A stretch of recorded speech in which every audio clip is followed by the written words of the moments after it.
C'est à l'unanimité des conseillers nationaux présents que la loi portant modification de l'autorisation de ratification de la Convention de crédit acheteur numéro 2 a été adoptée.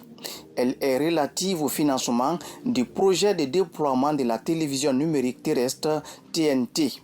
Signé le 25 juin 2024 entre la République de Guinée et la BPI France pour un montant global de 600 millions d'euros, l'accord est revenu au CNT pour un second examen en vue de corriger quelques imperfections.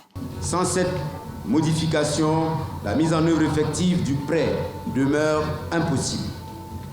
Pourtant, l'État a déjà versé une commission de négociation et continue de supporter une commission d'engagement, toutes deux d'un montant non négligeable.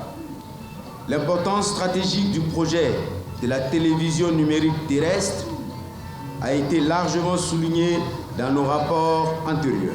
Le second texte de loi adopté en faveur de cette plénière est celui relatif au Code de la pêche. C'est justement pour corriger un vide juridique et redonner un nouveau souffle au secteur de la pêche en Guinée en luttant efficacement contre la pêche illicite, non déclarée et non réglementée. La présente loi définit les règles applicables aux activités de pêche dans les zones maritimes sous juridiction guinéenne, ainsi que les règles applicables aux navires de pêche battant pavillon guinéen et aux ressortissants guinéens exerçant la pêche au-delà de dites zones. La section 2 est remplacée par l'article 2 relatif au champ d'application.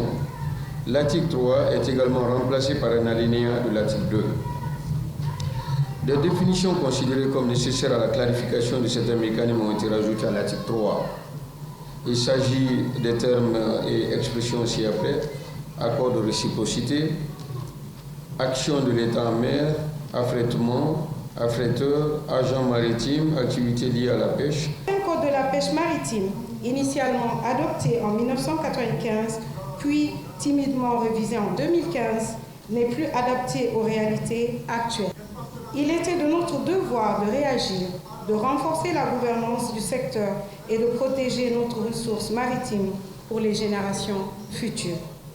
C'est dans ce contexte qu'est née une volonté politique forte, impulsée par son Excellence, Monsieur le Président de la République, le général Mamadi Doumbouya, et soutenue par Monsieur le Premier ministre, chef du gouvernement, Amadou Ouriba, de doter la Guinée d'un nouveau code de la pêche maritime moderne, ambitieux et conforme aux meilleurs standards internationaux.